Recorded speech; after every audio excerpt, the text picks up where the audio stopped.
we turning it up. That is Ariana Grande. You're listening to RHD 107.9 Live. Ed Sheeran and Katie Hurst on the way.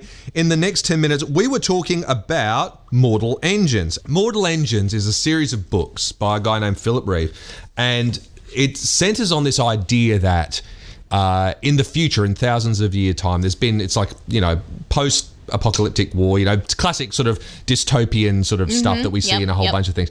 But the difference is that during that time, all of, they refer to it as old tech, which is all of the technology that's like electricity driven or anything modern, televisions, anything that's got any sort of computers, anything that's got anything like that, has all been lost. All of that knowledge and technology has been lost. So everything essentially is kind of steam, coal driven.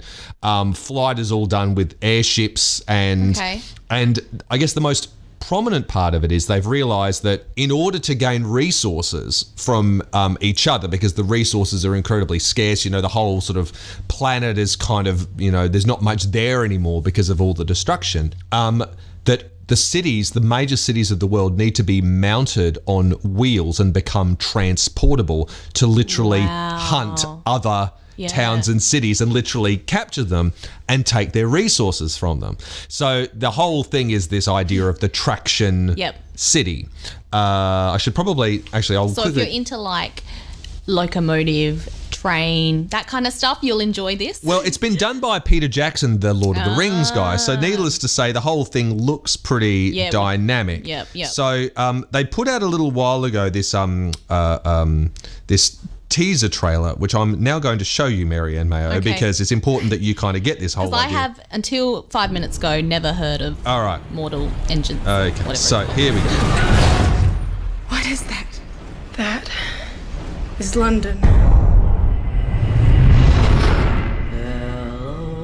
The series of books, the main character is this character named Hester Shaw, who you saw in that trailer bit. And she is kind of this character that is really unusual as kind of a heroine in kind of like an epic adventure thing, because ordinarily, your Katniss Everdeen's and your Bella Swans, and is it Bella Swan from Twilight? I think Swan? so. Yeah. I'm not sure.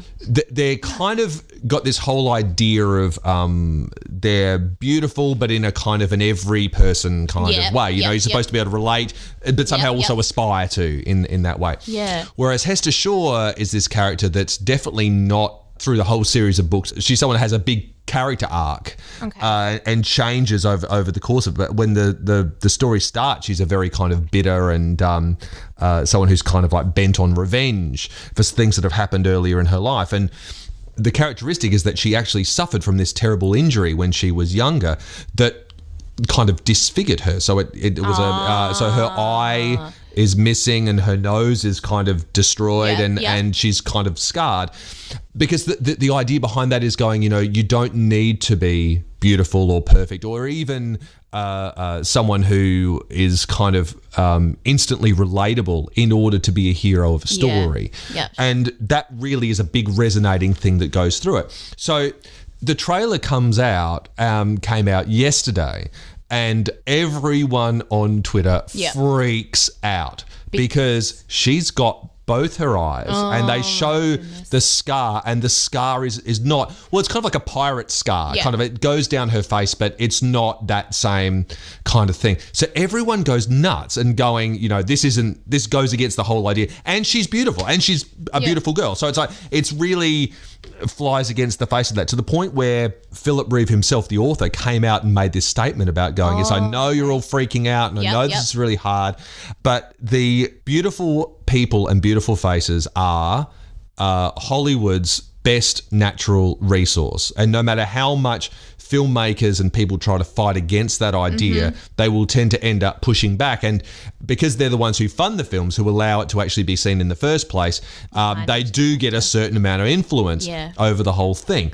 The point he made, though, was he said, there are so many reasons for Hester to feel as if she is non-lovable, that Yeah. she feels she's disfigured and that she feels ashamed of how she looks. It doesn't need to be all in the actual physical Yeah. manifestation of it, which I can kind of get. But on the whole, it's an interesting thing, isn't it, that we still hold on to that idea, even if it's subconscious and we don't really give it a great deal of thought, of going, we still want to see people, you know, who are pleasant and nice to look at. That's right. On yeah, our screens. Yeah. And it's interesting. Yeah. It's kind of like, and you see this a lot with popular books that become Yeah. films, that people kind of, you have this idea in your mind of what your characters look like, and when they don't match up to how they're described, it is kind of a bit of a slap in the face, a bit like, it's a bit like, oh, okay, like...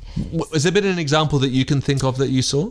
Oh, well, to be honest, I know we were just talking about Bella Swan and I didn't know what her surname was, but when I read part of Twilight, I imagined Edward to look much more, not attractive, because I think that whatever his name is, I can't think of it now, is attractive. What's his name? Robert Pattinson. Robert Pattinson, yeah. Yes. But I think I just thought blonde hair, blue eyes, like that's the way that the story described him to me. And so I was a little bit like taken aback when I saw it, and I thought, oh, okay, yeah, he looks more scary than, which was the appeal. Like he was meant to look kind of scary, but I don't know, like it didn't sit properly with me.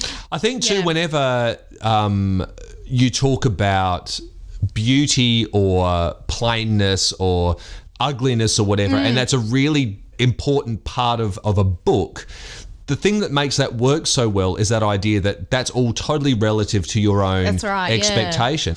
Anyway, more Legends come out. If you want to see the trailer, jump on YouTube, and it's very exciting. It looks amazing, and I definitely recommend it for sure. We got lots more coming up. Katie Hurst, Zedmar and Morrison Gray, and Jess Glynn. But right now, this is the new one from Ed Sheeran. You're listening to ArchD 107.9 Live. Walking down 29